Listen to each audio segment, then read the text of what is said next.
All right, we are live. We are live. Good We got morning. Jon right here. Good morning. Good evening.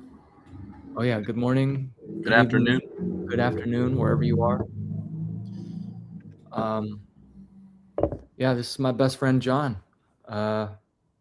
He is the best man. He was the best man at my wedding, the officiant, That's true. and we've had many cups of coffee, many chess games, many Witcher 3 gaming sessions, Magic the Gathering, Dungeons and Dragons. I mean, a lot of stuff. A lot of good stuff. A lot Some of great. fun, but I mean, it just goes We've beyond laughed. board We've game. cried. Yeah, We've definitely we've shared hugs. yeah, we've shared a lot of hugs A actually. lot of hugs. Yeah, especially. Oh yeah. We got Toby right here.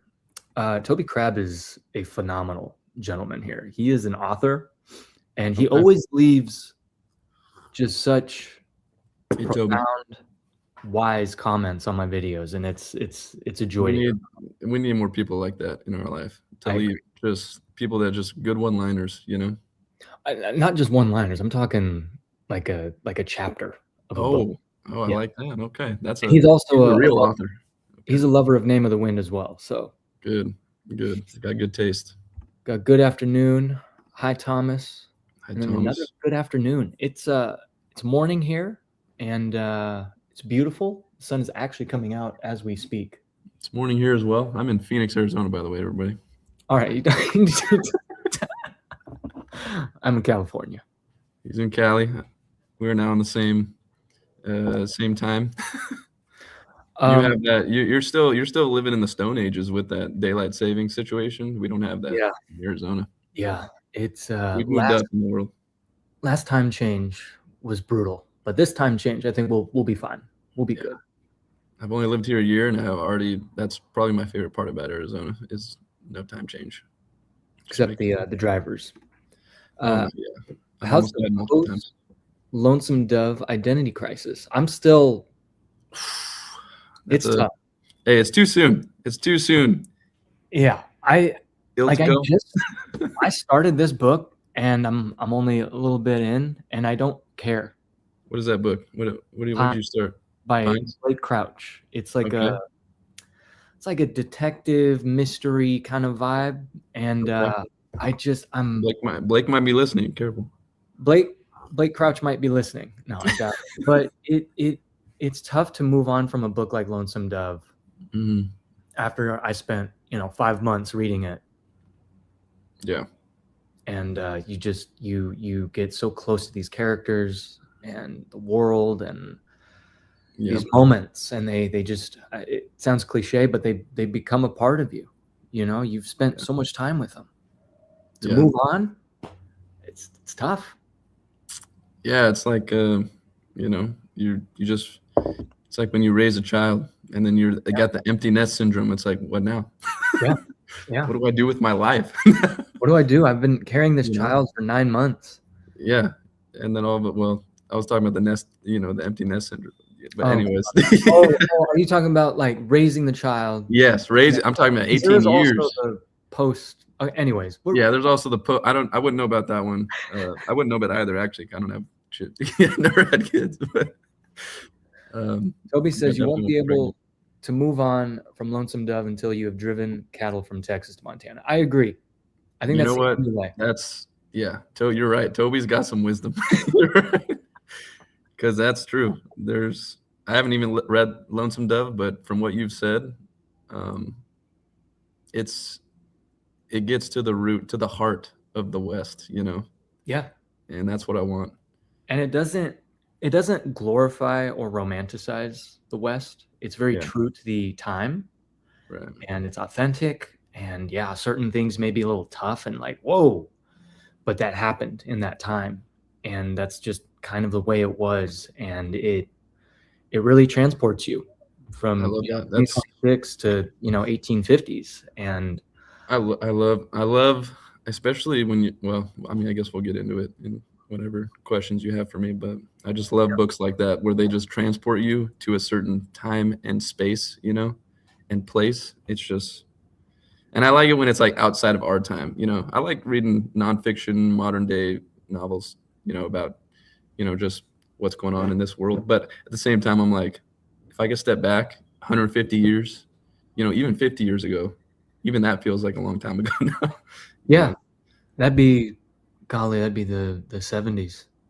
Yeah, even stepping back in the 70s, it's like it was a different world back then, you know. Yeah. But Yeah, I didn't get to grow up in that time. So getting to I read did. those kind of books. You did? No, I didn't, but I vicariously I know through my parents. So Oh yeah. That's isn't that beautiful? Just hearing stories about what it was like. Going to the diner, getting a milkshake. That's one of the beauties. That's one of the simple beauties of having parents is that they can just take you back, you know. Their stories, I'm just like, Dad. Sometimes they tell me stories, I'm like, Dad, that was an incredible story. That's, you know, it's just I just love that. I don't know. Even my grandparents, I'm like, you guys have lived 10 of my lives. That's what it feels like. Hey, all, I noticed recently I tend to read slower to enjoy it more. The better the book is, the slower I read, but faster I finish it. Interesting. That's great. That's a great, yeah. I mean, I think we'll talk about that actually too. Let's just dive in. Dive in? Dive into what? I mean, just you tell me what you're going to say. Oh, I was just going to say, no, I totally agree. Reading slower. Well, maybe I should like talk about myself just for a second. Okay, I like that. How did you begin? How did I begin? Reading the world of fiction. Give some context. First of all, I read everything, and I don't really have like a specific genre that I stick to. That's not because I'm, you know, trying to be some whole, you know, well-rounded reader. It's just I just am legitimately interested in everything. You know, like I just care about not only nonfiction but also fiction, and you know, I care about everything. Because I think everything's interesting. I think, you know, if the world and the story is interesting enough, I don't care like what genre it's in. I'm gonna be invested, you know. But in terms of when I began reading, I don't know. It's probably back in, you know, the Magic Treehouse series. I think we all do. Yes. I think that is really what got me into just like just I don't want to call it escapism, but definitely using my imagination, you know, in books and just reading about things. I definitely like. I remember when I was in, I want to say third or fourth grade, we had this reading competition, and I was like, I've never really read books before. I'm gonna start reading, you know. And I started reading those books, and I read. Back then, there was, I don't remember how many books there were, but there was a lot of books back then in that series, and I read every single one. I also won that competition. Just throwing that out there. That's probably the only reading competition I've ever won and will ever win. But anyways, that when I started, I've read all those, and then it kind of got me hooked into, okay, like, because I love those stories because it kind of like takes you to different places. Like it's very easy, you know. As a kid, you're just like, it takes you to medieval times. It takes you to Egypt. It takes, and it's just so. Like, you can read about, like, you're in one moment you're in dinosaurs, you know, the next moment you're in space. It's just like, it was so cool. And then it also takes you back in history and stuff. It's just, it's really cool. Great introduction. I'm definitely going to introduce my kids to that when it comes to. I agree. Same. To beginning reading. It's wholesome. But anyways, it started with that, and then after that, I kind of jumped into, I mean, there's a lot of different books I read from, I want to say, going into middle school, into high school. That's when I really kind of took flight, because in middle school I lived in China for a couple of years. And in China, we have these days where you have to stay inside because the pollution's too bad. That's a legitimate, like, it's like they put out a notice, a public service announcement saying stay inside because the weather, I mean, not the weather, the pollution is actually too bad. Sorry about that. It's okay. If you got to take that, you take. No, it's a spam call. I need to. Yeah. Oh, are you responding? Let me know when you need to respond. No, I'm putting up a banner. Continue to talk. Oh, my bad. I'm sorry. I apologize. But anyways, yeah. So just during those days, we'd have a lot of those days where we would just stuck inside, and I could do two things. I could either play video games or I could read books, and I usually did one of those two things. I like that. So I would definitely read a lot of. I started reading a lot of books, a lot of, I would like, it's a lot of graphic novels. I actually count those as reading. Do you? Okay, because I don't know if they count, but in a way, I still think they count. Because they're physical. Yeah. They got words. But and then I started reading. I think the first like real novel I started reading was probably The Chronicles of Narnia, by C.S. Lewis. I read The Chronicles of Narnia, not the whole thing. I think it was up to, I want to say the 5th book or the 4th. I don't even remember the names because that was the last time I read The Chronicles of Narnia. But after that, yeah, I didn't really go back to The Chronicles of Narnia because I got bored with it. I'm not gonna lie. It wasn't as, I just feel like the world kind of was, it was fun. But then I read Dune. Actually, I was all over the place, dude. I was like, I'm gonna read. You read Dune before Lord of the Rings? I read Dune before Lord of the Rings. Yeah, I jumped into Dune. And how old were you? Oh, I was only maybe 11 at the time. I love it. I jumped into Dune, which Dune isn't. I feel like people think it's complicated, but it's really not that complicated. I think it's just how long it is, and people say it's dry. It is. Like, no pun intended, but like the that's a good pun. Yeah, it's not flowery. It's definitely not. It's pretty. It is dry. I would agree with that. Like, it is dry. It's not like even the world is not like a fun, like, beautiful world to be in. You know? Like, it's not. Hold up, Casey just hopped in. Casey, this guy reads. Let's go, Casey. Oh man, he better. He's a good friend of ours. It's now been almost a year and a half, and he has yet to hop in and comment on one of my videos, and he finally did. Casey likes reading. You know, Casey likes reading. He reads. He reads weird books, but he reads East of Eden. He reads East of Eden's a great book. I want to read that. But anyways, continue about Dune. Sorry, guys. But anyways, yeah. So I read Dune, and that was really pretty impactful because that was like the first book where I was like, wow, that kind of knocked me off my feet, especially the ending. But I didn't actually read Dune Messiah. Just because I liked the way that Dune ended, and I was like, oh, and I know that the Dune Messiah is supposed to be kind of correcting some of the maybe the issue, or not. What do you think of that? I'm okay with the Messiah complex personally. Yeah, like, I think that I don't mind it. I'm one of these people that I read books because I want to see hope in the world. You know, that partially, like, I'm not the kind of person that, like, I want to read a book and I want it to be so realistic that I'm depressed because the world is such a tough place, you know? Yeah. Like, I'm not one of those people. I like to read books for the exception. Like, oh, this is the exception. The world is so dark and it's terrible, but here's an exception where there's light and there's hope and there's promise.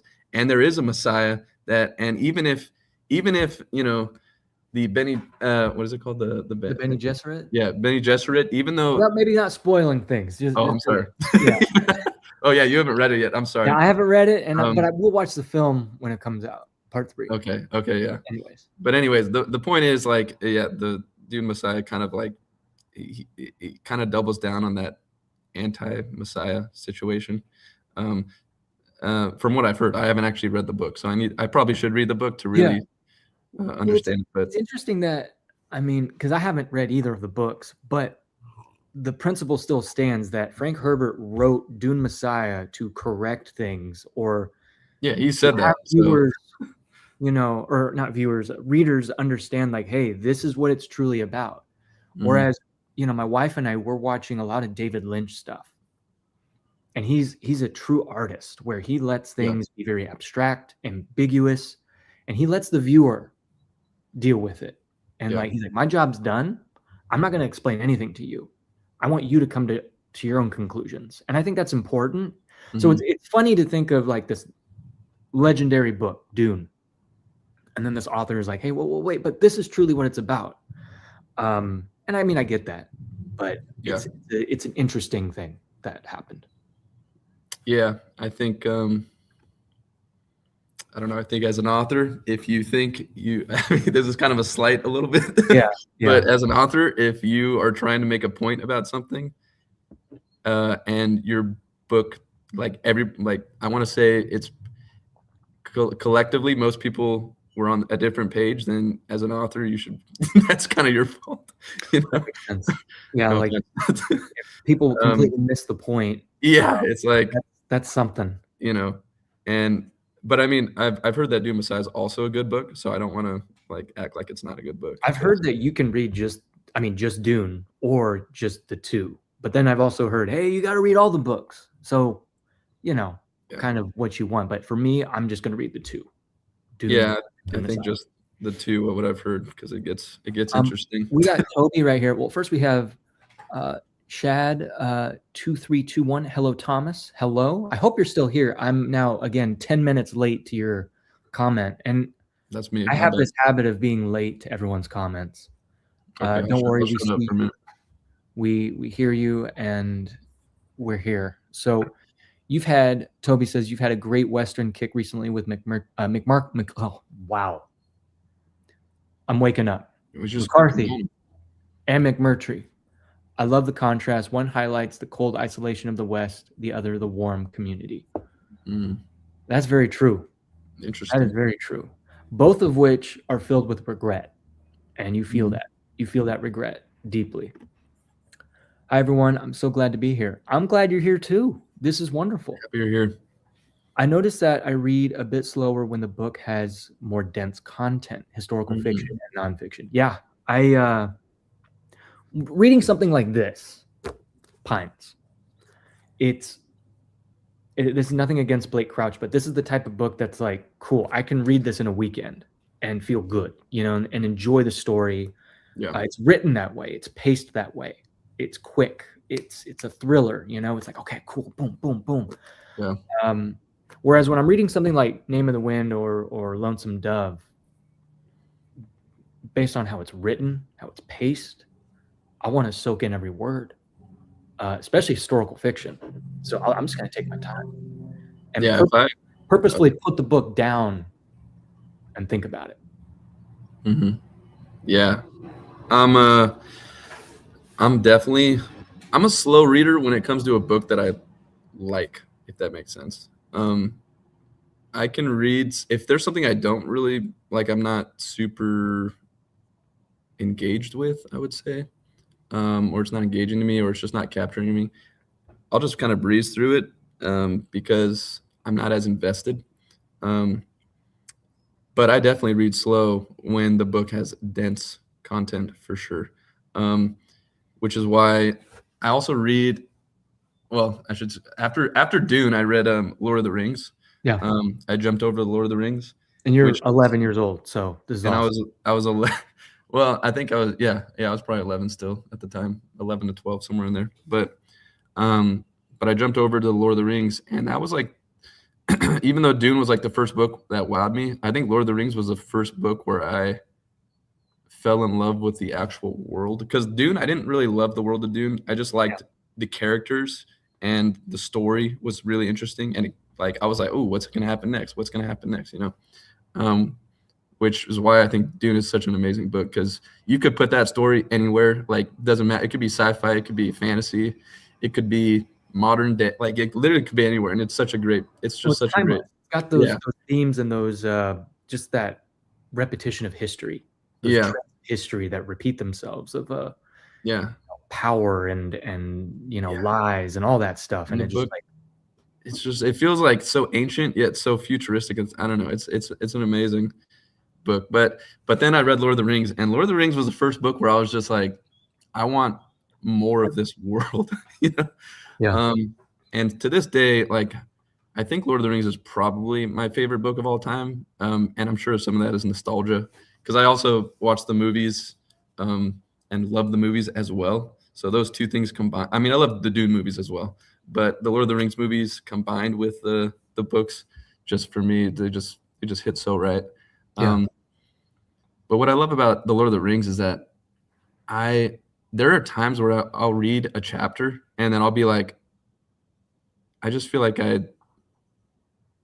there's so much, it's so dense yet so simple, yet so poetic at the same time.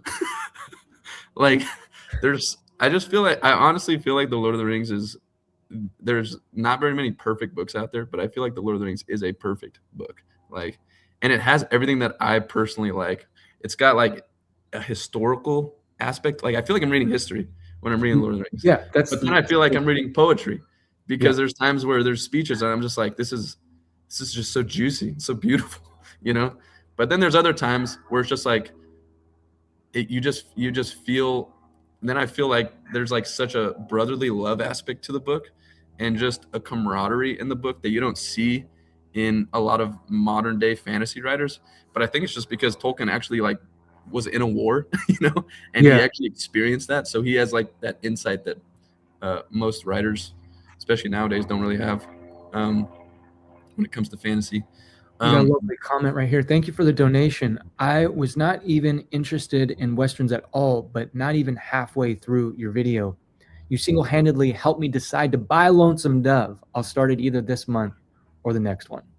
Fantastic. Wow. I am really excited for you to dive into that. It's going to be phenomenal. Savor every word. Guys, I'm so sorry we're behind on the chat, but we're both very methodical talkers. So, oh, we got Casey right here, loving the content. I love it, man. I'm so happy that Casey's here. He's like, I have to wait till 9:15. Where's your donation, Casey? No, I'm yeah, Casey, donate, man. I got bills to pay. I know that Casey has a kid and all, but come on. No, he spends his money on magic cards, but you know. Anyways, Harrison's got to eat. I know that, but still. There's we got No Name right here. Fantasy. It all started with The Hobbit, Game of Thrones, and the Silmarillion for him. Oh, okay. Very cool.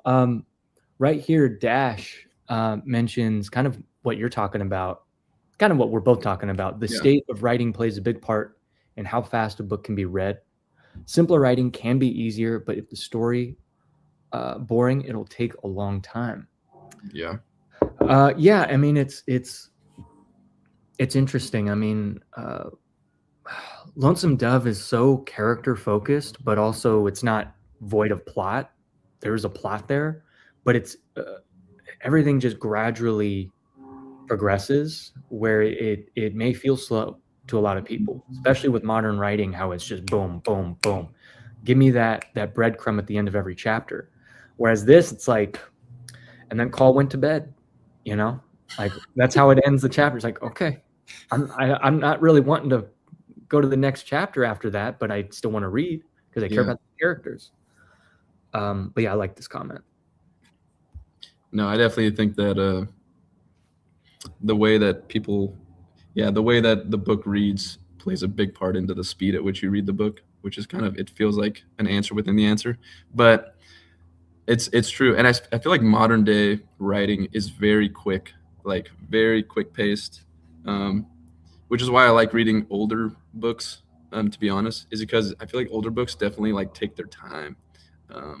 They're not trying to get you to the next thought or the next feeling or the next characteristic in a character or whatnot. You know, it's just like, it feels very, that's why I like the Lord of the Rings, because the Lord of the Rings, there's so many run-on sentences where it's like he's trying to pack so much in one sentence. And I actually like run-on sentences. I know that some people, you know.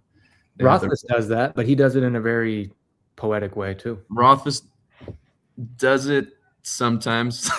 He doesn't do it a lot, but not nearly to the degree that Tolkien did it, but he does do it. But Rothfuss definitely is, like, when I read it, I feel like I'm reading a modern day writer, where it's much more quick, much more like this happened, than this, and it's like, and I don't mind that. Like, I'm not saying that's a bad thing. I'm just saying it's quicker to read through something like that rather than when you're reading something that, like, when you're reading something like poetry, you know. And that's why I always, like, anytime I read, like, when you start reading, if you've ever, like you said, you want to read East of Eden. East of Eden is probably the most poetic book you'll ever read. You know? That's crazy. Okay, it's poetry. Like, it's not even. It's just poetry. I'm like, I don't know. There's no other way to describe it. Lord of the Rings is history. I agree. Lord of the Rings is history, but I think that it's not just history. That's the thing about Lord of the Rings. I think it's definitely beyond that. It goes beyond. It's like, history is just, it's like the foundation of the book. You know, it's supposed to be read in a historical context. Yeah. Ooh, slow reading is also the respect for the book itself. That's kind of what I've been saying on my channel lately. Definitely. I feel like if I'm rushing through a book, I'm like, if an author truly put in the effort, especially like Larry McMurtry or maybe Donna Tartt, or wait, time out. Sorry, is this loud? I got planes. No, you're good. No, you're here. You're good. 1 second. I live right next to a. No, airport. don't tell. Hey, whoa! Don't say where you live. No, I'm kidding. I just said next to an airport. We've got like 20 airports in the Phoenix Valley, so you'll never figure it out. But I feel like you can tell when an author is taking their time. Yeah. With word choice.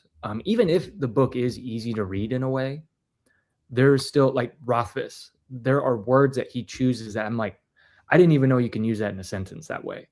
And I'm feeling it. And it's paced in a way that I can enjoy it. But when I'm purposefully rushing to the end, out of just boredom or just impatience, I feel like I'm disrespecting the author and their work. Yeah. So when I'm taking my time with it, I feel like just this. I'm respecting the book itself. Yeah. Got another lovely donation here. Also, I wanted to mention right now, I'm reading Bamarzo by Miguel. Oh boy. Can you read? Are you good? I can't read that. It's a beautiful historical. Bamarzo by Manuel Mujica Lainez. Okay. All right. Well, let me I'll get that written down. I wonder if what is that Phantasm? What is the elevator pitch for that kind of book? Sounds neat. I like historical fiction. But yeah, I mean, slow reading. That's what we're talking about here. You're one of the slowest readers I know. Yeah. But that's not a bad thing. And I'm curious. I don't take pride in it. I take pride in it. When you read like read Dune and like Lord of the Rings, did you read, what kind of pace were you reading it at? And versus like now, like when you took 3 years to read Grant. Yeah. So I gobbled those books up for sure. I read them fast. I mean, I've read Dune. When I was thinking about this, I think I've read Dune twice, but both in like my teenage, like first time when I was 11, but then second time I was like, I think I was a junior in high school. And I read the second time I read it, it was slower paced. Because I don't know. It's kind of weird. It's like as I've grown older, I've slowed my reading down. Yeah. Which you would think it would be the opposite. I don't know, but maybe just my brain doesn't work as fast as it used to. I don't know. But I remember when I read The Lord of the Rings, the first time I read it fast as well, and the second time I read it. Sometimes I would reread a chapter. Like I'd read a chapter and then I'd be like the Battle of Pelennor Fields. I was like, I got to read that bad boy again. Yeah. I don't know. They're just, I think I just enjoyed this is how I describe it. So as I've grown older, I've realized like, I don't want to just read a book to experience just to get through a book. I want to stop and enjoy the roses. I want to, like, that's how I read a book actually by this girl named Barbara Oakley. She's a professor. And she wrote a book called A Mind for Numbers, I believe. I think that's what it was. Yeah. And when I read it, she actually talks about, it has nothing to do with reading, but she talks about, it's all about like studying math. I don't know why I read it. I just thought it was interesting. Crazy, man. But I was like, oh, I'm interested on how, because, you know, like, I don't know. I thought it was interesting because her whole philosophy was that studying math is like learning a language. And I'm like, oh, I've never heard that before. So I was like, oh, that's interesting. I'll read about that. Do that. But anyways, when she talks about it, she talks about how when she approaches math, when she failed like a bunch of math classes in high school and even in college, and then she went off and learned Russian for the Navy, I believe, or Army. I can't remember which one. But anyways, and then after that, she came back and then she was like, I want to get my engineering degree. And when she started studying math, because you need to have math, right, for engineering, she approached it like she was learning Russian all over again. And when she described it, she was like, when you're learning a language, you can't just memorize words. Like that's part of the process, but you have to memorize, you have to like learn the words, but you also have to understand how the words work together, right? And in order to do these things, you have to stop and you have to kind of let your brain absorb the words so that you can mesh it all together. I'm kind of giving you a very, elementary version of what the book's about. And one of the phrases that she uses there is that a lot of times people are not bad at learning math. They just are more of they have to stop and smell the roses as opposed to just learn the information and move on. Like they actually have to understand why the information came about, like what brings about this information. And when it comes to my reading style, a lot of people like reading books just to figure out the how and the what. Like, how did this happen? What happened? And that's it. Who's the murderer? Like what? Yeah. How did they go missing? Yeah. Mm-hmm. And I'm more of I like to know how, right? Or I like to know what happened. I like to know how, right? That keeps me, obviously the story needs to move forward, but I also like to know why. I want to understand the why of what's happening and why it's happening and why is this person doing this thing or why is this character making the choices that he makes. And in order to do that, for me, I need to stop. I need to slow down. I need to approach it from that perspective.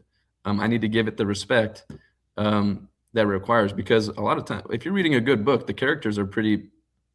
I mean, they're multifaceted. They're not just, they're not just one. They don't just have one characteristic that you're. And usually books that are written like that, where they are one dimensional and it's just, they're vessels for exposition, then you just burn through that book. Right. And those characters don't stay with you. That story's not going to stay with you. Whereas something like Lonesome Dove, Name of the Wind, those will stick with me because of how multifaceted everything is. I'm right there with you on that, but I also read to feel. I love when words make me feel an emotion. And, I'm a very visual person. So, when I watch films, when I make films, I love when an image is able to just like make me think. Mm-hmm. It's like, why am I thinking this? Why am I feeling this way? Why am I scared? Why am I on the verge of tears? And what is so beautiful about this flower or whatever? Mm-hmm. And you just want to sit with it for a little longer and process it. We are so behind in the chat. Sorry, Ed. I need to. No, I get it. My answers. No, as you're catching up in the chat, let me get some more coffee. Yes, I like it. I'll be right back. Toby says, my reading and writing journey started running D&D from age 11. Oh, wow. I've only ever been the DM. Same here, Toby. That led to a very visual style of writing and reading, which I think colored my love of descriptive prose. Yeah, I love that. D&D has just been such a great creative outlet. Shout out to Waffle House, by the way. Yeah, Waffle House is great. Sponsors. Yeah. I need to get a sponsorship from Waffle House. That'd be great. You need to get the mug. That's what you need. Yeah, I agree. Oh, Phantasm right here. Hey, man, thank you. It is a fictionalized version of the life of the handicapped Renaissance man Pier Francesco Orsini, Duke of Bomarzo. Sorry, my wife is getting cereal. Is that popcorn? She got popcorn going right now at 9:50. Yeah, she's getting. We're getting ready to watch a movie. If you Google Bomarzo Gardens, you'll see what he built. If you like Lynch, you'll love this one. Ooh, okay, I like that. Pier Francesco Orsini. Okay. Oh, all right. I'm out. I disagree. Reading slow, everything. I understand. I totally understand. I wasn't. Yeah, I don't think you should read slow everything. I wasn't saying. I mean, that you don't have to read slow everything. Well, he's long gone probably, but good, no name. Sometimes there'll be a book where you just you finish it in 3 days, and that was good. But then you approach a book that's I want to take my time with it because I know I can only read a book for the first time once, that I don't want to rush it. Yeah. And I don't want to mistreat that time with it. So that's why I took 5 months to read an 850-page book. Yeah. Thomas Wolfe makes me slow down, take sips and savor the language, savor the insight. I don't think I've read Thomas Wolfe. Thomas Wolfe. What has he written? Let's do a quick Google. Let's see, Thomas Wolfe. Oh yeah. Oh yeah, 1938. Oh yeah, you could already tell this guy. Oh yeah. I don't think I've ever heard of anything he's written. Oh yeah, he wrote The Lost Boy. Yeah. I don't even know what that is. In a reading slump, please recommend me your couldn't stop reading books. I love that. I hope you're still around. I know I'm 10 minutes late to your comment, but I'm going to recommend The Last Unicorn, Misery by Stephen King. So Last Unicorn by Peter S. Beagle, Misery by Stephen King, and yeah, I gotta look at mine too. Yeah, I think that's what I'll recommend you. Just those 2 books. I think that will get you out of a reading slump. Yeah. Hopefully that helps. Considering speed of reading your favorite book, would you play your favorite song slower to savor it? The tempo is set by the art, I think. That's interesting. I mean, it is different. Like Audible is different from physical words. Mm-hmm. So if I were to just savor a song, I think for this, I would savor the whole album from beginning to end. I wouldn't skip anything. Then I'd listen to it again. But maybe not immediately. I'd sit with it. And then maybe the next day I'll listen to that album again all the way through to savor the full encompassing piece of music. Because I don't like when a new album comes out and I'm just skipping songs. Yeah. I want to give it its time. Whereas a book, it's physical words. So I read at my own pace, whereas the music is created and I think, maybe I'm not being clear about this slow reading situation. So reading anything you read, it shouldn't be read slow. Number one. Yeah, that makes sense. And this kind of goes back to my point of earlier talking about there are certain books that are written to be read quicker than other books, just by the nature of how it's written, right? The prose of it. That being said, it's like I think both of our, well, I don't know, maybe David Lynch is one of your favorite, but we got my 2 favorite filmmakers currently are Christopher Nolan, right? And Denis Villeneuve. Okay. Hey, let's go. They have 2 very different ways of you experience, or they have very different intentions of the way you watch their movies in terms of the pacing. Denny is much slower of a pacing. Christopher Nolan is a much quicker. It's a lot of dialogue, and it's all great dialogue. If the dialogue's good, just give me all of it. I don't mind that. I don't mind people talking for 2 hours. I love it. Yeah. When I'm listening to a song, the artist made the pace of that song to be listened to at that pace, right? When I read a book, if a book has a lot of run-on sentences that and maybe a lot more poetry, it feels like it should be read slower to me when I'm reading. And maybe that's just the way that my mind works. But when a book is very quick, like a lot of sentences are 5 words long, which is a lot of modern day books, to be honest.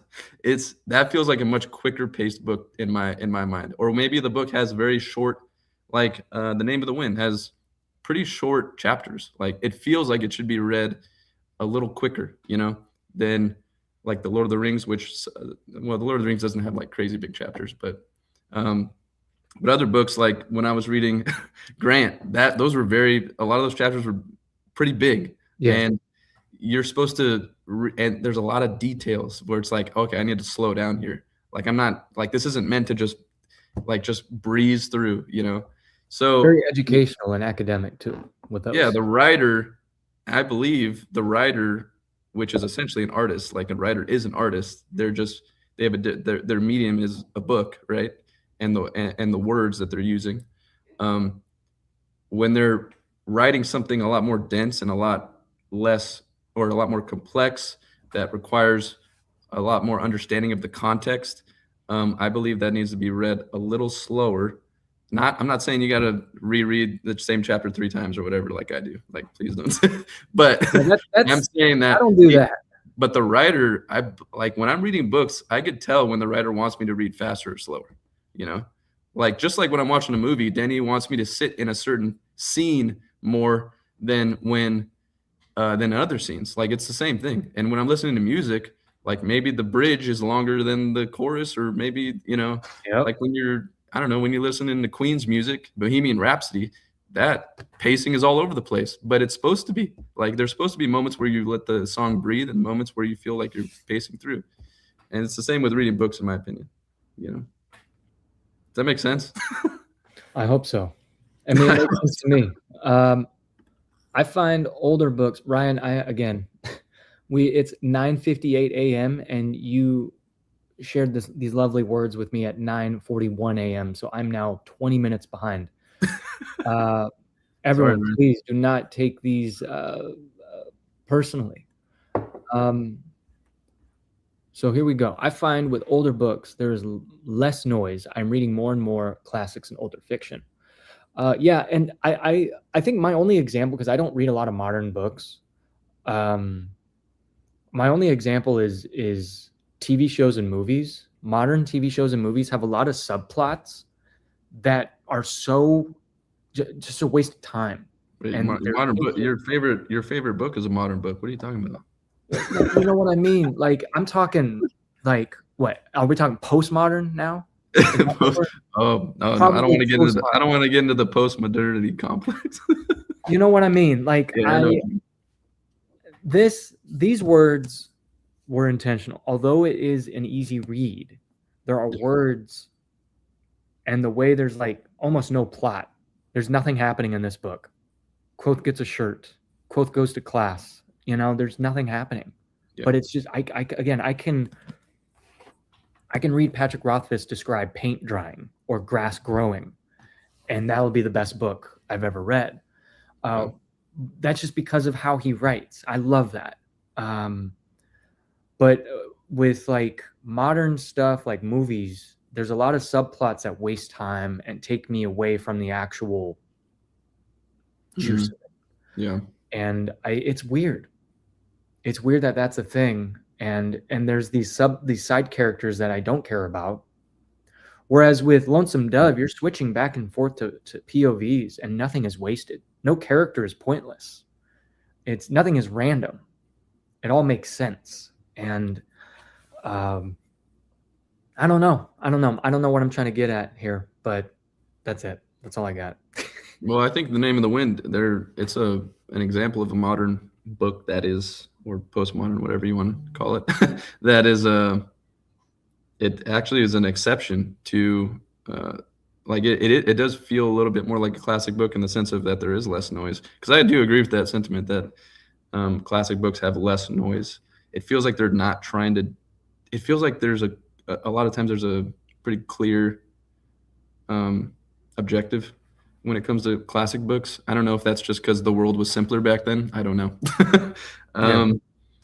But it does feel like at times where when you read an older book, you know, say more than a book that's more than 50 years old or whatever, it feels like there's, I don't know, like there's like simplicity about it. You know, it feels more advanced yet simplistic at the same time.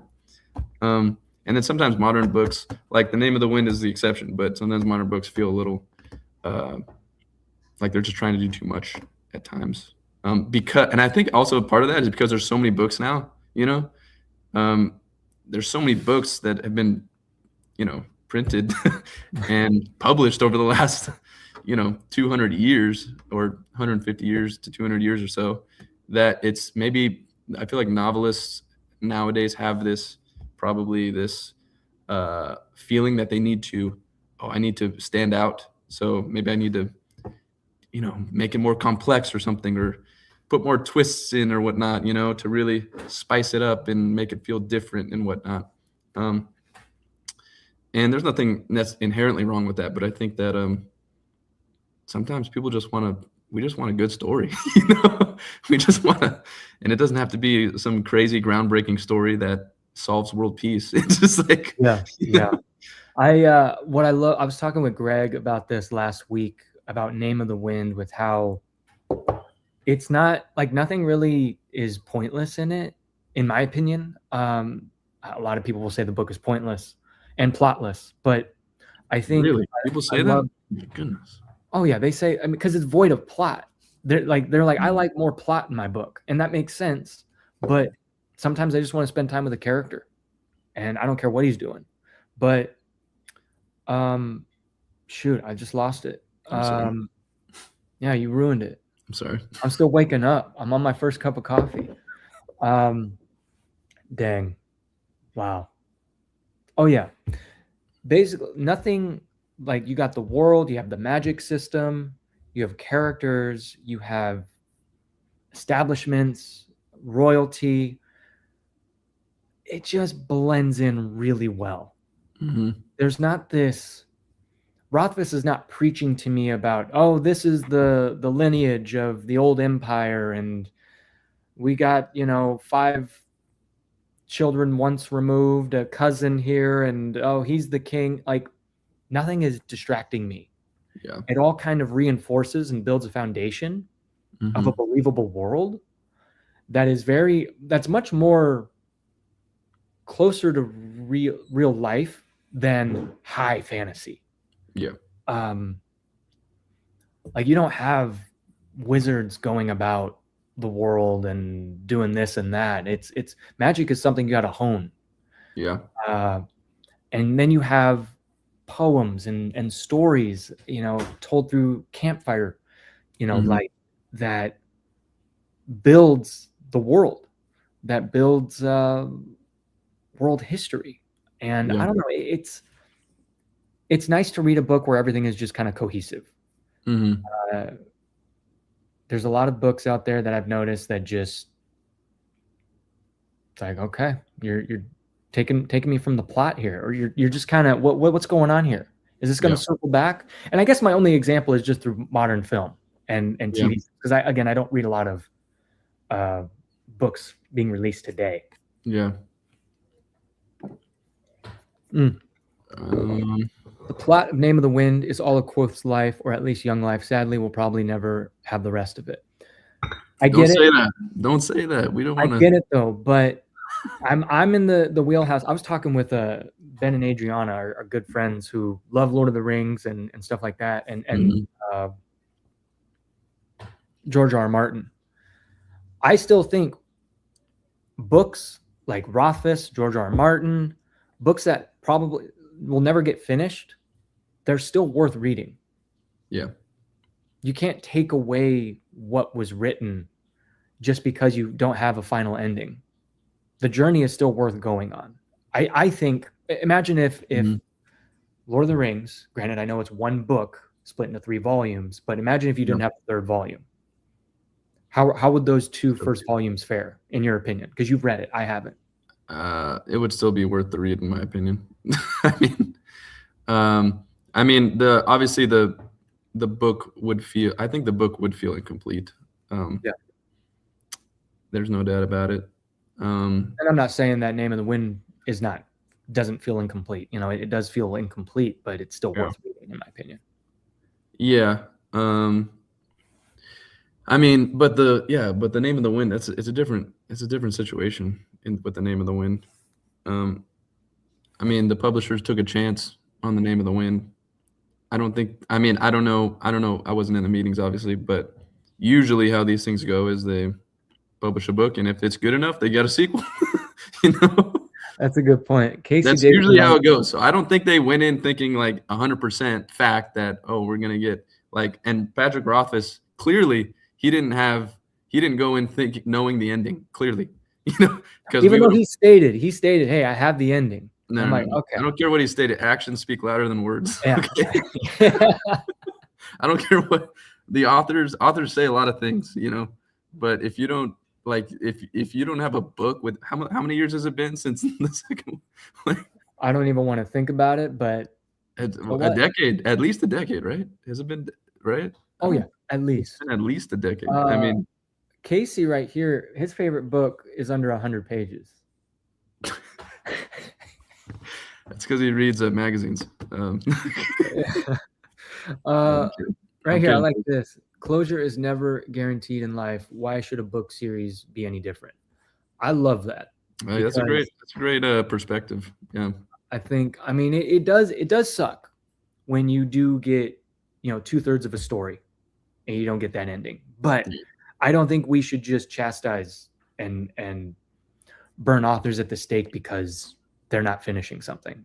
I've always said this, especially recently, that it's a gift that authors even provide us and share us a book that they read or written. They don't have to. Yeah. They don't have to, especially if it's their first book ever written. Yeah. Putting their life work into it. I think it's still a gift. Yeah, I mean, you got to give the authors, especially Patrick Rothfuss, his first novel, and then it's a massive hit. Like, give the guy a break. I mean, he didn't realize, I just don't, Wait, what is Casey saying? I gotta tune into this. Rephrase. What's your favorite slow read book under 100 pages? Slow read book. Oh man, that's tough. That's too hard. That's too hard. Usually my slow reads are 800 pages. I mean, I don't mind a good, Goosebumps book, R.L. Stine. But I kind of burned through those. I mean, I'd have to go back to the Magic Treehouse situation. Yeah. Those might be under 100. Journey Before Destination, as they say. Please, please, one day read Stormlight. I swear it is amazing and way, way better than Mistborn. Yeah, we got a comment here about Mistborn. I apologize if you've just gone. Hold up here, partner. Oof.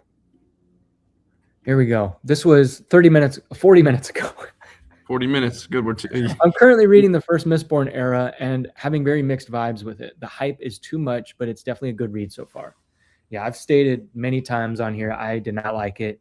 Yeah. This was after I read Name of the Wind, and Name of the Wind was just paced perfectly, in my opinion. And pace is subjective, whereas Mistborn is characters are built for exposition and not, they don't feel alive. They don't feel like they're people living in a real world. They just feel like the author's, vessel for story. And I just didn't care about anyone. So, this comment down here about Stormlight, yeah, I mean, I would like to give it a shot. Just Sanderson, he's not my cup of tea. He's a little, he's he's a good, he's a good author. Let's not get it twisted. But at the same time, I feel like he's very modern-esque. Yeah, I mean, when you're getting books, just boom. He's very plot driven, very plot driven. Sometimes I feel like, okay, let's just relax in this world a little bit, but we don't get I that mean, way. Sanderson was brilliant with the last 3 Wheel of Time books. I love that. And yeah, you can tell he plotted things out really well. He honored the characters and even the writing style. But I think my only taste of Sanderson's work in Mistborn really left a bad taste in my mouth. Down the line, okay? I would like to give Way of Kings a shot, but not right now. Here we go. Toby, I have no doubt Sanderson's stories are brilliant. It's the prose I can't get along with. That shuts a book down entirely for me. Same with science fiction. Incredible books and genre, but not for me. Yeah, I'm with Toby. I always have been. Yeah. The first few chapters I read of a book, if the writing style feels very juvenile and not well thought out, I'm not going to care. I'm not going to be, invested. Yeah. And that's just me, though. Even if the characters and the story is great, if you can't, if the prose just isn't hitting, then, if you're not in tune with what the author's saying, it can be tough for sure. We had a really good comment way up here 40 minutes ago, I know. Good. Here we go. Deadlines within publishing industry are possibly much more demanding nowadays than they were 50 to 100 years ago. Many of the long classics were published serially so they could take their time. Yeah. Yeah. That makes sense. Yeah. That makes sense why everything feels just a little rushed nowadays, It just feels a little like, there's a little polish that needs to be done here or there, That's a good point, polish. I feel like I don't know. I mean, again, I'm not a writer. I don't want to, You're a reader. Yes, and I know what I like, but everyone knows what they like, and everyone has their own tastes. But I feel like with writing, it's a muscle that you got to develop. And a lot of these people writing their first book and going viral, and then they make a 10-book series. They're still not honing or polishing their craft. They're just getting those books out because of deadlines or because they've hit it. They've hit the gold mines. Like, cool, they'll eat it up. Yeah. But books like Lonesome Dove, East of Eden, these classics rarely come around, and they stand up on a Mount Rushmore, whereas, a lot of modern books I feel don't have that polish or that timeless execution. Yeah. Oh yeah, I agree. Yeah, it's all about I don't know. Sometimes I just feel like they're just like, oh, we got to put some content out there. Books are becoming like that, which is kind of scary. We have that in the cinema world, just content, lots of content. And I don't know, I just don't want the book world to get into that as well. Any other books written with short sentences are harder for me to read. They struggle to fall into the same flow as run-on sentences. Thank you, Toby. Stop-start effect that I find hard to adapt to. Toby, I'm 100% there. Toby knows what he's talking about. Toby knows. Toby knows. I don't know why people have such a problem with Toby clearly doesn't, but a lot of people have a problem with run-on sentences for some reason. Like, I don't know why. Because I'm like, dude, I just feel like they flow so good. I feel like the author can actually get out what they want to say, as opposed to these quick, short sentences where it's just like, this happened. Then he thought this. Then she said this, and then this. And I'm just like, sometimes I feel like I don't know. It feels like I'm doom scrolling, but on a page, when I'm reading. What I like, because you and I are talking in run-on sentences. We do not visually see our sentences on a page. No. Yeah. Yeah. If I were to write down what I'm saying, I'd be 5 periods. It would be. Yeah, it would be. I'd be going on like 40 words per sentence. Yeah, and I think that, I don't know, I feel with these rules, these concrete rules of writing, we're afraid to break. And when you see an author break it or just take liberty of, hey, I'm going to write a run-on sentence. Yeah, it's exciting. I love run-on sentences.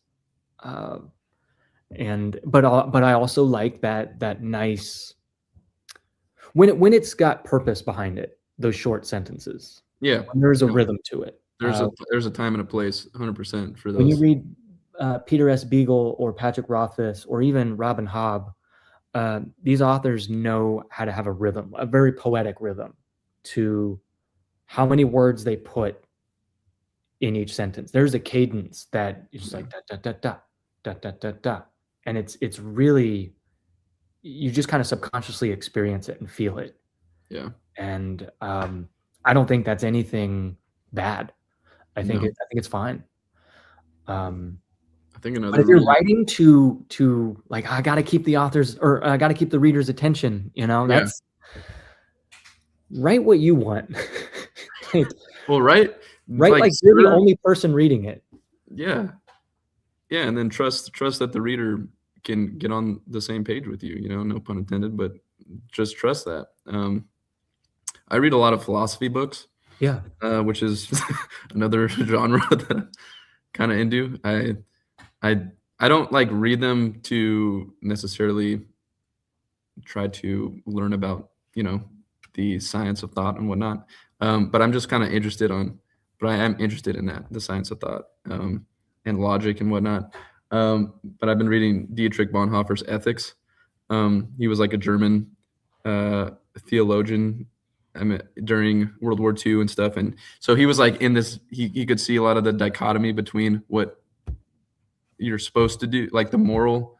Like he saw a lot of dichotomy between the good and the evil, essentially, during that time. But anyways, what I'm trying to say is that when you're reading these philosophy books, they're all run-on sentences. Like you can't, like there's no philosophy book where you're like, oh, here's a 5-sentence, or here's a 5-word sentence, and then here's like it's. And the reason why is because in order to actually understand what the heck is going on, like the concepts and the thoughts, like you have to have a lot packed into a sentence, So when a book is like really dense with a lot of content, which a lot of books are, especially a lot of novels, right? Then I feel like run-on sentences are sometimes the best way to serve the story, But then if the book is not as like dense, if it's more simplistic, short sentences work just fine, and that's totally okay. But yeah, I definitely agree. I like the run-on sentences. It serves it, like when you're trying to be like, sometimes if an author feels like they're trying to be too, I don't know, flashy with their words, but it doesn't serve the tone of the story, then there's like a divide, or it's like, okay, there's something off here. But it is nice when I see like simplistic writing styles with like a simple story, a straightforward story, or even just the straightforward story of going from Texas to Montana, yet you have the complex characters, and then this pace that serves it. Yeah. Because like Larry, it's not like it. I don't know how to explain it. It's not a lot of his writing style isn't. I don't know. The writing style. I mean, he doesn't have a lot of run-on sentences, does he? Not that a little bit here and there, but it's not, flowery. It's not poetry. But it's also not juvenile. There's a maturity to it. Yeah. That serves the tone of the story and it being authentic to the time. And I really appreciate that. When books, especially historical fiction, when they're authentic to the time. When I feel like there's like modern jargon or just, certain things that just like, wait, that doesn't make sense here. This isn't believable. But I don't know. Yeah. I don't know. So real quick, I want to ask you. Oh, okay. I was going to defend Name in the Wind for a second. Wait, what? Said I was going to. Were you going to ask me about Name in the Wind or no? Yeah. So tell me what you're going to say about Name of the Wind. Oh, I was just going to defend it for a second because I know that. Let's hear it. I've been getting on your case about reading this for a while, and then I finally jumped on it after reading a fairly dense book called Grant, which I recommend, by the way, to anybody who loves history, especially the Civil War era. Read Grant. It's such a great book. But anyways, I really like Name of the Wind. I'm only page 383. So I'm like Self-esteem. Okay. Great channel. Great guy. He and I need to do a live stream one of these days. This guy is awesome. Get it going. But anyways, continue your. I was just gonna say I do like Name of the Wind. I like it a lot. I think it's I going back to what you were saying earlier about how it's some people say that there's not a lot of plot and whatnot. Yeah. I could see that because it's very like small in terms of you're just looking at the world through the eyes of Quoth, right?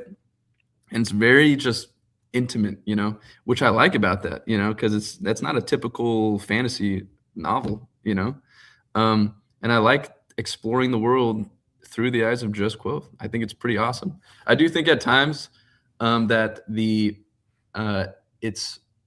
there's the only real problem I have is the inconsistencies with the character of Quoth himself. I think there's a lot of I could see how some people are saying that he's, it's a little too easy for him in the world sometimes, Yeah. I think that there's some inconsistencies with Quoth that are pretty glaring that I don't know how Rothfuss, like, I don't know how he came to write him in such a way where he could be such a, like, for lack of a better term, such a badass 1 second, and then the next second he's such an absolute idiot. Like, and it's not just like, oh, it's like you go from one chapter, he's just like, oh my gosh, this guy's firing on all cylinders, and then the next chapter, this guy's getting duped by somebody that's not as smart as him, but as smart. I don't know. It's just like there are moments where I'm just like, whoa, like clearly this is going to end bad. Like you are smarter than I am, and I could see in the story how poorly this is going to end, and yet you're still continuing on. I don't know. He's only 15 years old, but it's like, yeah, but that's the problem. Brilliant 15 years old, That's the problem, is that he's only 15 years old, but previously, like the way that Rothfuss sets him up is that, yeah, he's 15 years old, but he's basically way ahead of his time. Like he's way ahead of his time. He's got all this. He's not necessarily wise, but he's an intellectual that is able to observe and to understand things, and I feel like sometimes, like, unfortunately, like Rothfuss dumbs him down to serve the purpose of the story, the purpose of the plot. Like he'll dumb him down, and I just feel like sometimes it's like when he does that, it doesn't sit right with me, because I'm like, you gotta do something more creative than just dumb the character down so that you can move the story in the direction that you want it to go. I want to read it again. That's the only qualm I have. Like, that's the only problem I really have with it, is that he dumbs down Quoth in order to get him to do something that he wouldn't otherwise do. Because I think Rothfuss knows, like, this guy's like, he's powerful, like intellectually, he's like super. And you can have that in a story, but you have to it demands more creativity from the writer in order to create ways to where you can expose whatever weakness that Quoth has, and the problem is that in the beginning he doesn't really have a whole lot of weaknesses. So Rothfuss kind of sets himself up for almost failure from the get-go when it comes to that aspect. No, that's the only problem I have with the story is that situation. But the rest of it, I'm all in, dude. I love the world. I do like Quoth. Like, I think he's awesome. I think he's a great character. I think sometimes he's, sometimes it's a little too, I don't know, he gets his way too easily. But I do think that I love the physics, aspect of the world. Like, I love the way that it's very scientific. Like, they're using elements in order to, like, it feels very real in the sense of, in order to use this energy, I have to get it from somewhere. Like, I can't just, like, it's not magic. It doesn't feel magical. It feels very rooted in the physics of the world, which I really appreciate, because that demands the writer to actually make creative ways to to go about doing magic, right? Yeah. So I really appreciate that aspect of it, and I think the world is really cool, and I'm excited to keep reading it. Yeah. I love it. I love it. Yeah. And I disagree with the fact that there's no plot. Like, that's. So I don't get why one is much more criticized by having less plot. So Assassin's Apprentice, which is another trilogy by Robin Hobb, very much like, if you love Name of the Wind, you'll love this. It's like a mix of Name of the Wind and like Game of Thrones. It's very mature and poetic, and a character you love. Who also makes stupid mistakes. Almost the same amount of plot than Name of the Wind, and we actually learn a lot more about the world in Name of the Wind. So I don't get why. Yeah, I mean, yeah. I think it's just everybody's getting on the hype train, like the bandwagon of ragging on Name of the Wind. You know, I get it, and I think it's also part of the author. Like, people just want to hate the author. Because he hasn't. Personally, I don't want to think about an author. I want to just look at their books. I want to look at their writing, and I just want to enjoy the writing. And rather than just studying and putting the author and the person on the pedestal. You know, I think that can also distract or even influence you, how you enjoy or not enjoy a book, because you're fixated on the person and not the message. As in the person versus the art and the craft. Name a better combo than book and a coffee. That's tough. Dude, I don't know if I can do it. I don't think I can do it either. Those two things go together, you know? Here's another go together like milk and honey. A trilogy. The Memory, Sorrow, and Thorn by Tad Williams. I've heard great things. If you like Rothfuss, you'll love this. And this was written in the 80s. This was before Game of Thrones. This was before, Name of the Wind and Wheel of Time. So this guy has that classic feel of fantasy. So I do think in years to come, you will love Memory, Sorrow, and Thorn by Tad Williams. Great prose, but criticized for the slow pace, taking its time. I love it. You'll love it. I love that. I love it. You'll love it. I love it. You'll love it. Yeah. Well, slow pace and taking its time, that's right up our alley. Any philosophical book you recommend? So, John, I mean, like Dietrich Bonhoeffer's Ethics for sure. It depends on like, if you want to get into the philosophical world, it's a massive world. But you could always go back and start with Socrates, because that's where it all started. Let me look at I think it's The Last Days. Yeah, The Last Days of Socrates. Just excellent book. That's what I would start with. But modern stuff, I like Dietrich Bonhoeffer's Ethics. It also depends on what you're looking for. Like, do you care about the philosophy of religion? Do you care about the philosophy of law? Do you care about the philosophy of science? You know, there's a lot going on in philosophy. Do you care about the philosophy of thought? Because that's a big one. But I like Dietrich Bonhoeffer. I also I find old Catholic priests to be very good at writing philosophical books. So St. Thomas Aquinas, he's got a great book. Who else? I look at the Plato's The Republic. You know, that's great. That's classic. You know, there's so many good philosophy books that I would recommend.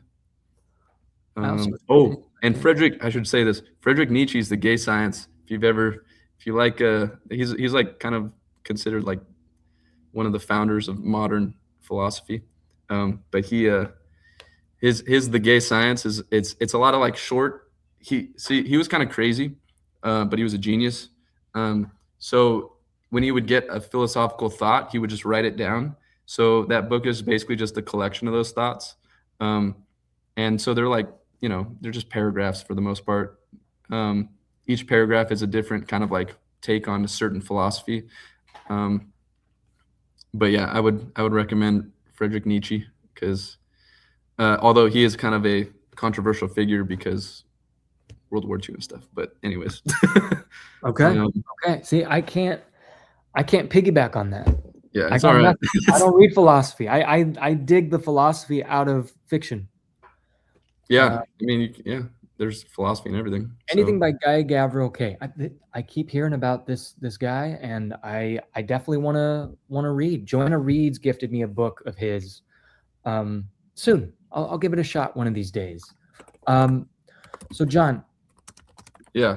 Real quick, after I read this lovely comment, I recently finished Pet Sematary, and it was such a brilliant story. I felt like King was in my head, messing with me. Psychological horror masterpiece. That was a good book.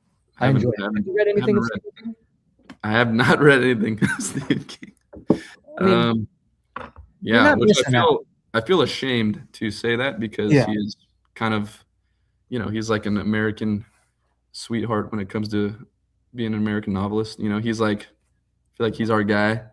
Definitely a sweetheart. Yeah. I use that term pretty loosely. Yeah. I should read it. I mean, he has enough books to where I'm sure I could find something that I would like from him for sure. Do you so what do you want to read next after Name of the Wind? Andy, how do you pronounce his name? Weir or Wire? Andy Weir's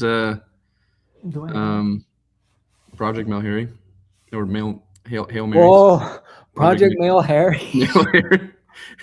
Hail Mary. Man, you need some more coffee, dude. I think I've had too much coffee. That's the problem. Yeah, so I was gifted that book, and I know that was a book that you wanted, and I think I got that for you for Christmas or your birthday. Mm-hmm.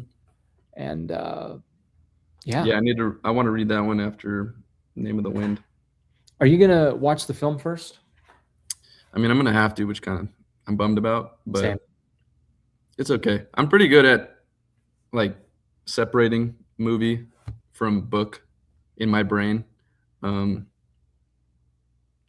I don't know. I feel like growing up in the 21st century, like you gotta get good at separating the movie from the book.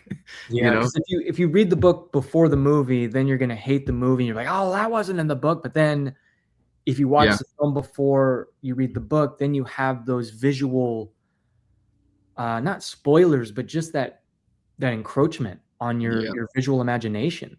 Yeah, because your imagination will come up with your own.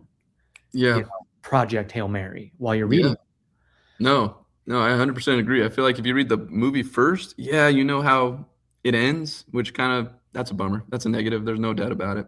But at the same time, when you go to the book's going to add more to the story as opposed to if you read the book first and then you go to Project Hail Mary. Well, you read the book, you already know how it ends, and you know all the juicy details in the middle, in between, right? You can read between the lines.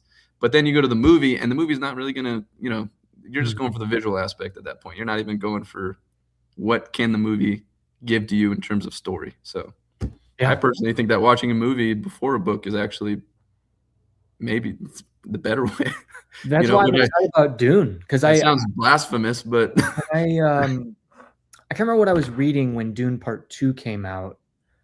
I just made that decision where like, okay, I'm going to just watch Denis Dune. Yeah. That's what we're watching. I'm not going to worry about the book. I'll read the book after because I want to enjoy Denis' version of it first. And I don't want to be spoiled. Yeah. From the book. So I want to just enjoy it from his eyes. And after Dune Part 3, that's when I'll read both books. No, that's a great. Yeah, you should. I mean, and I can't. You're gonna like. I think you'll like the books a lot because the movies are very similar in terms of. There's obviously details. In the details, there's a lot of differences, but in terms of the feeling that you get from the movie, which I know you're a feeling guy, so the feeling you get from the movie is very similar to the feeling of the book. Yeah. And there's no time to rush through Project Hail Mary right now. The movie comes out in what is it, 10 days, something like that? Even if I started it now, like I don't know. No. I mean, I don't know. It could be a simple book. I've heard it's can be complex at times. So yeah. And with my pacing, I'm more of a slow reader, so I'm not gonna. You'll probably want to solve the equations that are written in the book. You'll be like, okay, let me just write these. That's not even a joke. I will 100% go and look up. I'm not even. Equations. I wouldn't be surprised. You go ahead and do that for sure. Like I said, I like to stop and smell the roses when I'm reading through a book. So yeah, stop and get your math book out and do the equations. Do you think Ryan Gosling? I mean, I know you haven't read the book yet, but I haven't watched any trailers yet. Mm-hmm. But do you think Ryan Gosling looks too hot for that role? Like, you think he looks too pretty for that role? Because, like, he's supposed to be a middle-aged or a middle school teacher. Right. Yeah. I don't know, with the frosted tips and all. I don't know. I think that I'm trying to remember if there were any hot middle school teachers. And, well, I don't know. Maybe my middle school teachers are watching this, so I'm going to say you guys were all hot. Don't worry. But weren't you homeschooled during? Never been homeschooled. I was in China. I went to an international school when I lived in China. Okay, all right. Middle school. Okay.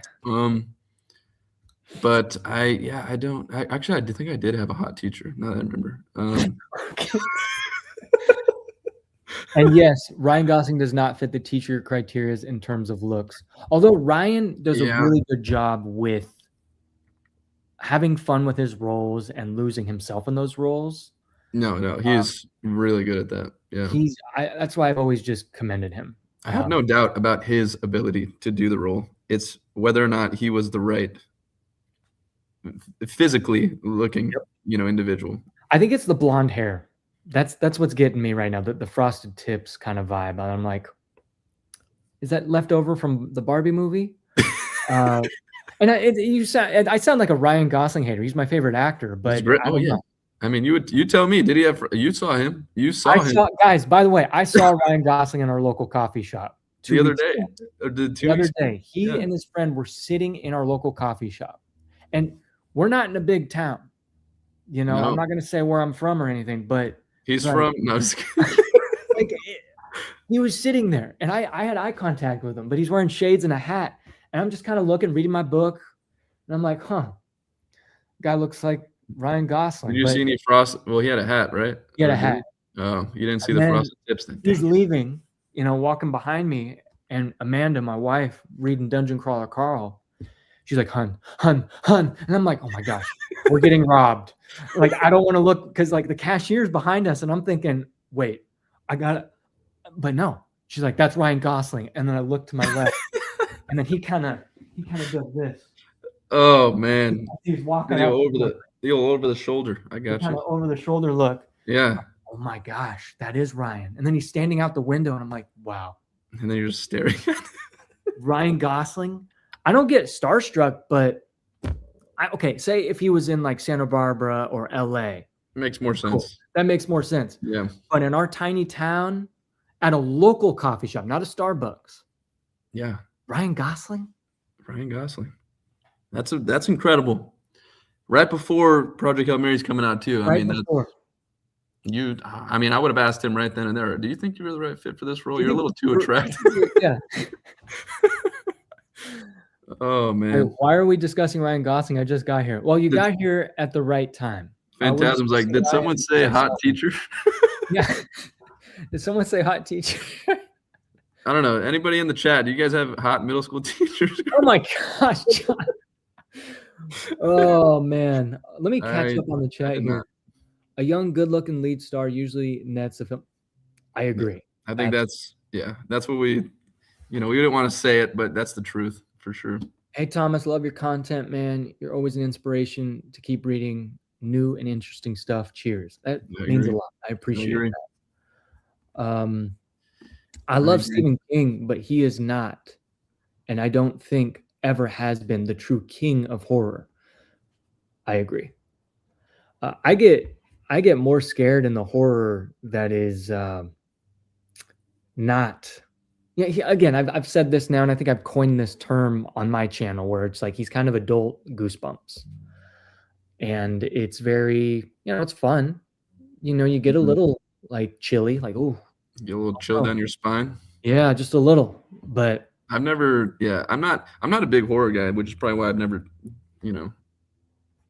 had a desire to read Stephen King. But the thing is, I think maybe Dune's probably the closest thing I've gotten to horror. Gosh, watch a David Lynch film, and that's true horror. I mean, the Harkonnens are ruthless in the book. Yeah. They're ruthless. Yeah. They're scary. They scared me when I was a kid. When I was growing up, I'm like, oh my gosh. There's stuff that Denis does not touch on that the Harkonnens do. Oh no, dude, the book is yeah. The movie really it feels like it's rated G compared to yeah, it does. There's no gore, there's no blood, and all the other stuff. Even in part 2, they tried to get it a little try to scare you a little bit more. Fade Roth and stuff, but it didn't. The book is like you feel like, oh my gosh, you feel the terror of the Harkonnens in the book for sure. Here we go. It's actually a misconception that Frank Herbert wrote Messiah as a correction of the first book, if I'm not mistaken. I'd have to do research. I could be mistaken, but I believe that Frank Herbert himself. I could be mistaken though. I don't. It's been a while since I've researched that topic. So yeah, if I'm mistaken about that, then I'm sorry. I love how Thomas feels no pressure to rush his reading. A reader I recently discovered is Wally Lamb, currently reading She's Come Undone by him. It's funny when 5 months have gone by, and when I look at my channel and if I want to evaluate myself as a booktuber, many folks around me that are booktubers have read probably 15 books since then and have reviewed every single one. And that's I'm not bashing that, but everyone's a different reader. Mm-hmm. Whereas for me, I look at that and I don't feel like I'm missing out. I don't feel like I have failed myself or, my lovely community that I've been blessed with reading the same book for 5 months. I feel good, because if I were to read it so quickly and rush through it, I don't think I'd come to the conclusion that this is now my favorite book of all time, because it is. It's beaten Name of the Wind. I'm sorry. Oh, really? Wait, have you? You don't know this? Did I not know this? Yes, it has. Oh my God! Has taken. I must have missed that video. Oh, that's wow. That might be the news of the day. Yeah. I mean, everybody else in the chat probably already knows this, but everyone in the chat, yeah, and all the viewers know it. About Name of the Wind, Wheel of Time, Lonesome Dove, and Ambiguity. These are my favorite words and terms in life. Wow. And also being really late in the chat, 10, 15, 20 minutes. 40 minutes at times. Which book would you want to see adapted into a movie? Lonesome Dove. Really? I know it's already been a miniseries, but I want like a Roger Deakins swan song, his last film that he ever films. Cinema DPs. I want Lonesome Dove. I want it to be like a 6-hour film, or like a 3-part film, part 1, part 2, part 3. Oh my goodness. Wow. Like a modern. Oof. I think mine would definitely absolutely be, because it's kind of fresh, but so maybe this is some recency bias, but Grant, the biography of Grant. I know that there's been some like docu-series on Grant and stuff. Yeah. But I don't think people realize like how much Grant mattered to this country. Ulysses S. Grant is the reason why we are all here today in a free country, in a post-slavery country, which we got a lot of problems, but still, the fact that Grant was like the one that kind of led us to the promised land in that sense. You guys hear that? Yeah, well, just a little bit, but it's not that. Okay, good. All right, they're doing yard work, so yeah. But he also not only did that, but he also kept the Union together afterwards, and he crushed the Ku Klux Klan and stuff. There's just like so much that I didn't realize that I took for granted, because in high school or in in school you're just Well, learning high about school, him, like, barely touch upon anything. yeah, you just learn about him like he's like, oh yeah, he just had a lot of troops and a lot of Yeah. money, so he was able to just kind of bulldoze his way to victory, and Like one or two multiple choice called the questions butcher of him. and stuff, and he was a drunkard, and it's like, and elements of those are true, but he was like he's such a much more complex individual than that, and he would make it would be such a good movie. It would Who have would to you be want to play? it would have to be a 2-part movie though. There's no way they could by make Denis Villeneuve or Yeah. Christopher Nolan. Yeah, exactly. Oh my gosh. Actually, I don't know Ryan if either of Gosling? those I would You think Ryan choose Gosling would play him good? Yeah, as long as he's got the frosted tips, he'll be perfect. It's the same frosted tips that he had in the Barbie movie. Oh man, I don't know. I mean, I honestly don't think Christopher Nolan or Denny would be the right fit for I agree. I know. that. I don't think they would be good. I don't think even though I know that Christopher Nolan, he did Oppenheimer, which is essentially a biopic. But I don't think that for this historical context, I feel like you need somebody who is in love with U.S. history and in love with that time. So I don't know what I don't know who that would be.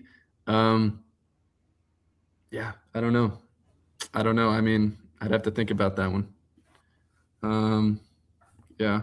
Since the live stream is about slow reading, I guess I'll pose my previous question that I had for a different live stream that I didn't get a response on. My goodness, I apologize for that.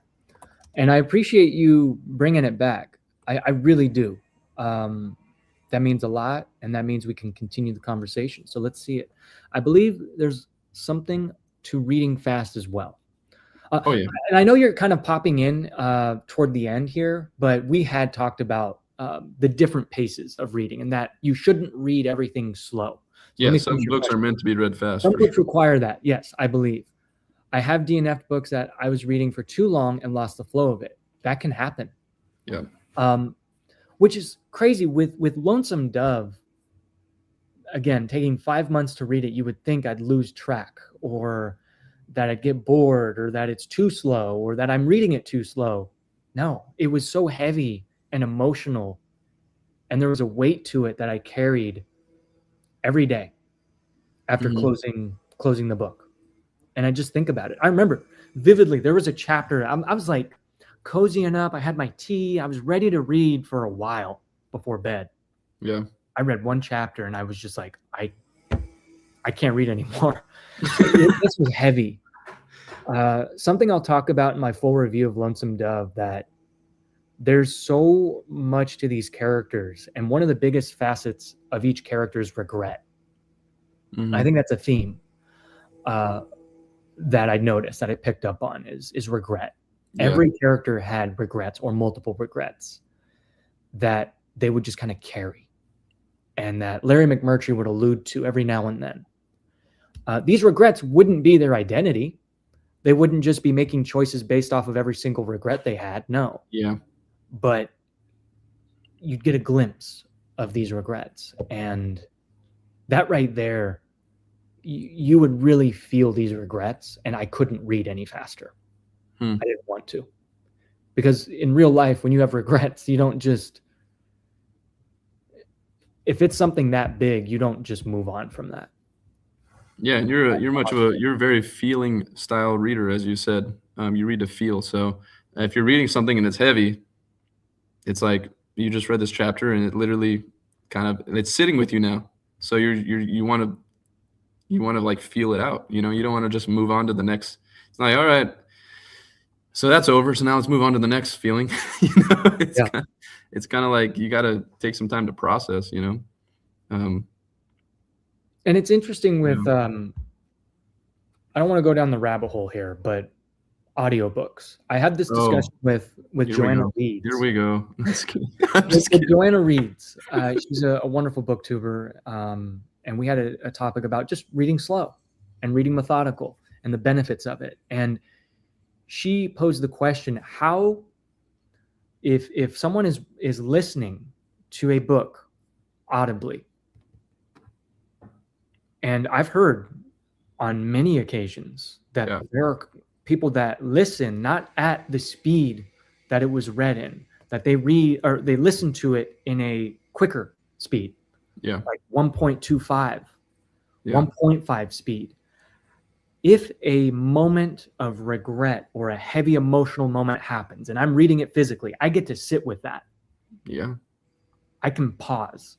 But if you're listening to that book and listening to that moment, especially at 2 times speed, and an emotional moment happens, how do you process that if you're just moving on to the next thing? It's an interesting question. I personally can't process. I have to take time. Sometimes I gotta take a walk, and I gotta like almost not clear my head, but just kind of sit and kind of just think about, just ponder what I just read, because I'm like, man, that was impactful. Yeah. Goes beyond just my cognitive, but I can feel. So Arbaz, I appreciate your question, and I appreciate you tuning in. Thank you so much.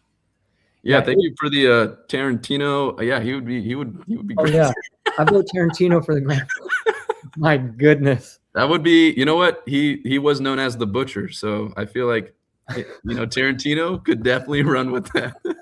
Yeah, that's the only thing he'd run with, and he'd probably title the film The Butcher. No, honestly, I know it's probably maybe it's too basic, but I honestly think that Steven Spielberg would just do a great job with Grant. You know what? I think he would do. I think you're right. I think Steven Spielberg is, first of all, I think he's the greatest director of all time. He's not my favorite director, but I think he's the greatest director of all time. But I think when it comes to like biopics, he's just he hits every single time. Yeah. Every time, except for War Horse. I didn't like War Horse. I haven't seen it. It was, I honestly think it was a terrible movie. Okay. No offense to the people that worked on War Horse, but I just think it felt a little rushed. But besides that, I think he's hit every time. I mean, Saving Private Ryan's top 5 movies of all time for me. Yeah. Casablanca, your number 1. Casablanca's my number 1. Steven Spielberg didn't make Casablanca. No, but he did make Jaws and Jurassic Park and Schindler's List. Yeah, exactly. Certain authors with their writing can pull you through a book quickly. Others will slow you down and encourage deep. Oh, yeah. I like that. That's a good point, because again, sometimes that writing is just so snappy and clever, witty, and it just you're just, wow, this is fun to read, I can't wait to keep reading. And then other times it's like, whoa, what does that word mean? I gotta get a dictionary or a thesaurus. Right. I gotta get a dictionary, a thesaurus. You need a thesaurus. Oh my gosh. Toby, I saw you mention Bradbury in a while. We'll be closing up shop here in a bit, so let's wind down with some ending questions and some thoughts. Toby, I saw you mention Bradbury a while back.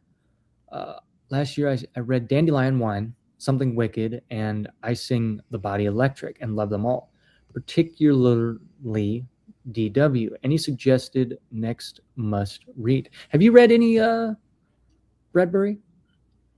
I mean, in high school, it was what? Fahrenheit 451. Yeah, that was. I mean, but I read that in high. I don't really consider that like as like a read when I have to read it, But just that, that's the only. I actually should read. I want to read him, and I want to read H.G. Wells a lot. I want to read those two. I have the War of the Worlds sitting on my shelf too. Especially because I just watched War of the Worlds the other day, and I was like, dude, I love this. Yeah. Just, I don't know. It's just awesome. It's funny when you read books in high school, and I know you started Dune and Lord of the Rings at such a young age, that, I mean, those are timeless reads that you'll be able to come back to and get more from it as an adult. But when you're reading a book at the age of 14, 15, and you don't even really know your purpose in this world, it's going to be tough to gauge the purpose of the book or the message you get from it. Because the purpose I'm reading for, usually when I'm reading for it, especially in class, is for the class. And to get it done and get a good grade. Yeah. And that's my motivation, not, ooh, what are these characters like? What are they feeling? What's going on in their life? So it's tough when you do that, and then like those are the only times I've read those quote unquote classics, like Brave New World, Shakespeare, Ray Bradbury, a little bit of John Steinbeck, but outside of that, I can't remember them at all. I did read Shakespeare's Hamlet for fun once. That was For fun. That was tough. It was great, but it was also very. I was like, wow, this is tough. Tough read. Lincoln and Munich are pretty mid movies. Let's be real. I could see a case for Munich, arguing that it's mid, but Lincoln, I don't know. There's a reading guide. Agree with that one. Gravity Rainbow. I've been using it as a companion. I don't know what that is. Yeah, I don't know what that is either. I always keep a list to hand of my favorite prose authors for times like this. Patrick Rothfuss, Peter S. Beagle, China, really? Because I have one of his books on my shelf. I look forward to reading him. Ray Bradbury, Tanith Lee, Clive Barker, Neil Gaiman. Okay. Mm-hmm. I'm gonna actually screenshot that. That's a good list. I honestly don't know who Tanith Lee is, but yeah, it's a good list. I like that. Well, any final thoughts? I do have one last question for you, but any final thoughts about just what we've been talking about? Slow reading, Name of the Wind, what you're looking forward to reading most? When you'll read Lonesome Dove? I'm definitely gonna read Lonesome Dove. That one's by the sound of it, it's gonna take me a minute. Take a couple years. Couple years. No, I just want to encourage people that reading slow is not a bad thing. You know, it's not. And there's like we were talking about. There's some books are meant to be read at a slower pace, not necessarily super slow, but maybe at a slower pace. And don't be afraid to do that. Don't be afraid to just try to rush through a book just for the sake of saying you read the book. You know, because I don't think at the end of my life I don't want to just read books and be like, oh, I read this many books and I'm proud of that. I want to actually read books and enjoy what I'm reading, and I want them to impact me, you know. Yeah. So yeah, I just like to encourage the fellow viewers. Thank you for having me on, by the way.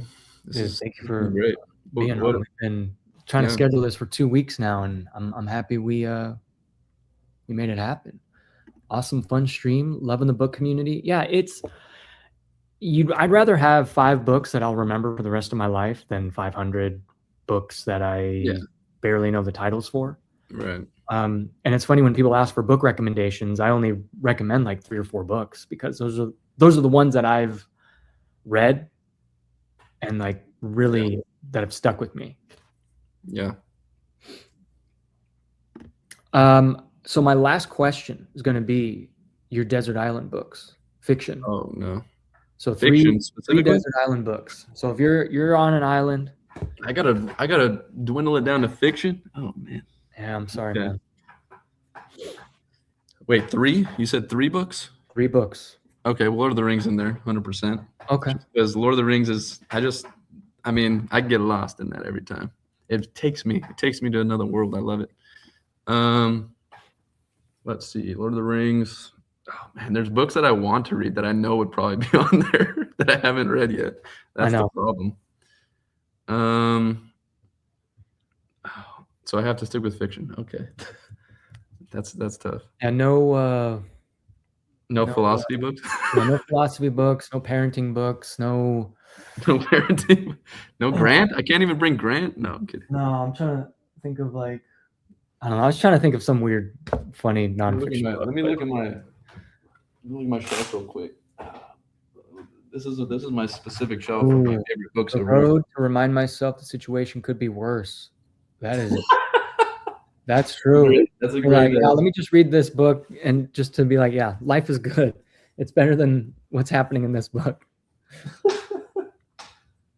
Oh man. So everyone in the chat, pick your 3 desert island books. We got 23 lovely folks in here. Let me know what are your. I feel like I should pick a sci-fi book. Well, that'd probably be I really like Arthur C. Clarke, which is kind of like opposite of reading slow, but I really like Arthur C. Clarke. Like his books I read fast. Like I don't spend It's crazy. time. Yeah. And I think they're meant to be read fast, but I really like 2001: A Space Odyssey. That's another one where it's like the book and the movie just like They both hit so good. So good. They're both perfect. They're perfect movies and perfect books, in my opinion. Did Arthur C. Clarke do Rendezvous with Rama? He did. And Denny is going to be doing that. And he's going to be... That's going to be his 2001 Space Odyssey. I think so. And that's his favorite movie of all time. Yeah, which I'm even more excited about because that's one of my favorite movies of all time. So I'm telling you, it's going to be so good. I cannot wait.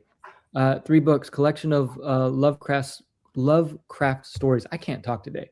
King's Everything Eventual collection.